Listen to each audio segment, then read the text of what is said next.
Hello everyone, my name's Jack Sorrell, and today we're going to be unboxing and reviewing the SNES30 Bluetooth game controller by 8Bitdo. This controller was sent to me from Banggood, so if you like this controller, consider buying it from banggood.com using the link below. Also, I'd like to give a quick shout out to my new Discord server, where we talk about Nintendo homebrew and modding on 3DS, Wii U and Nintendo Switch. We've also got channel updates and a brew news channel, so make sure you join the Discord server using the link below. Anyway, let's take a look at the box. On the side, it tells us which devices this controller is compatible with, but this is out of date because a new firmware update has added more devices. On the bottom, we have what's in the box, the features of this controller, and more compatibility. The compatibility is also out of date here. And here we have a short description of the controller. Now, let's open the box. When you take the lid off, the first thing you'll see is the controller itself. Of course, we'll look at this later in the video.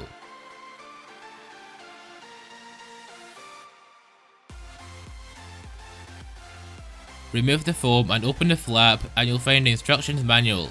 I don't recommend using this one because the updated one is on 8Bitdo's website.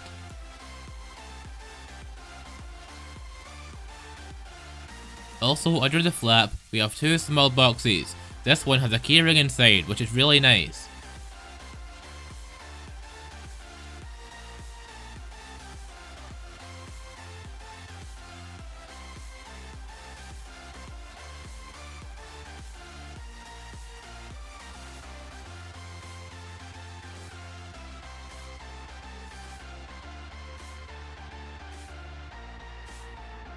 The keyring is made out of plastic, but it feels quite strong.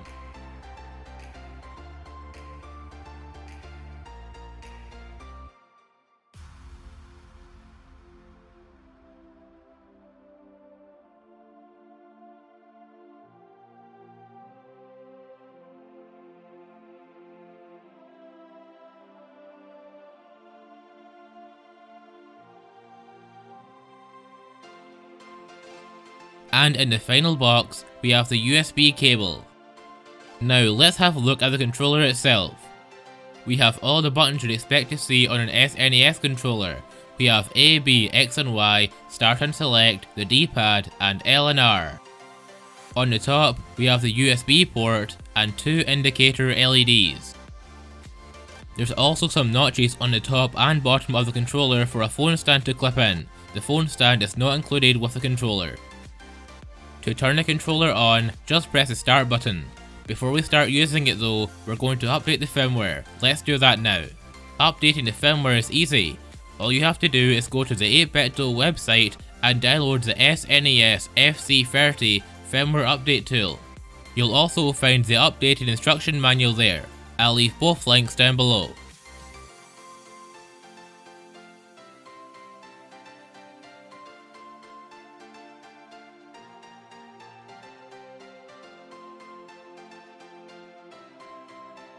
To begin updating the firmware, simply run the firmware update tool and then hold L, R and start on the controller for a few seconds until the green and blue LEDs start flashing.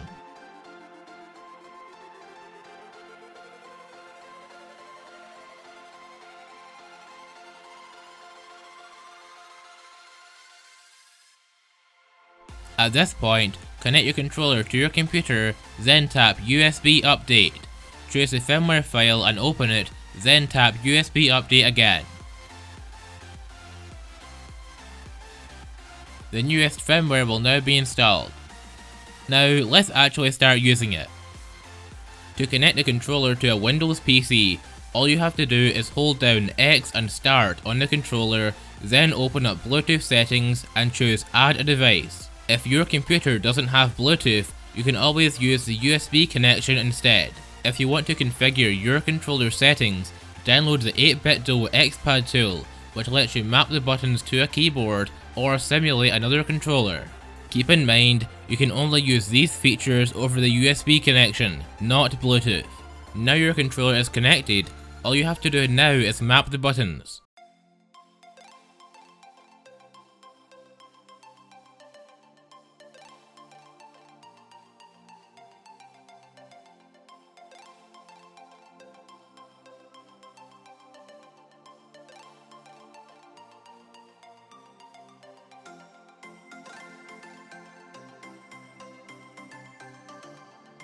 and the software you're using it will be different, but in this DS emulator, all you have to do is go to config, controller config, then in this menu you can map the buttons.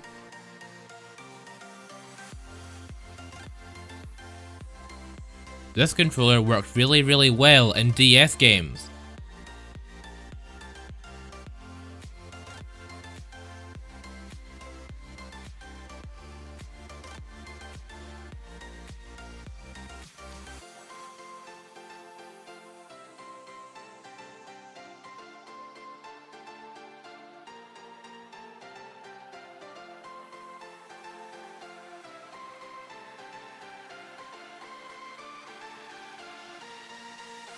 You can see from the video it works great. I haven't noticed any lag at all. This controller also works on many other devices: Windows, Mac, iOS, Android, and even Nintendo Switch. More consoles and devices can be added in the future for a firmware update, but there is a few things I'd like to say about iOS compatibility. Every other device works great, but iOS not so much. There's barely any apps that support this controller. I have over 200 apps on my iPad and not one of them is supported by this controller. My iPad treats the controller as a keyboard, not an actual games controller. Also, on the latest version of the controller's firmware, it doesn't seem to connect to iOS at all anymore. So if you are planning to use this on an iPad or iPhone, I would definitely choose a different controller. But like I said, every other device works really well with this controller, apart from iOS. So now let's test the controller on Nintendo Switch. To connect it, go to the controller's menu, then select change grip/order. Then when you're on this screen, press start and Y to turn your controller on in Nintendo Switch pairing mode.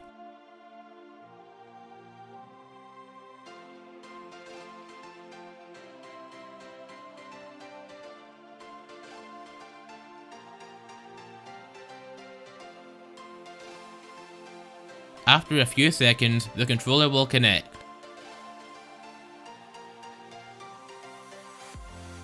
Let's test the controller in Mario Kart 8 Deluxe. Remember, because this controller has less buttons than a standard Switch controller, this won't work well in some games. It worked really well in Mario Kart 8 Deluxe, but for example, Breath of the Wild would have some buttons missing, so that's just something you should keep in mind.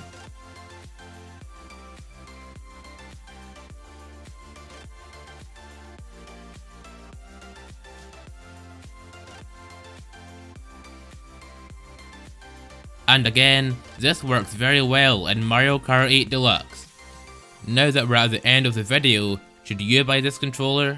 I highly recommend this controller for PC, Mac, Android, and Nintendo Switch. It works very well on these platforms. I've put some more of the controller's information and my rating on screen now.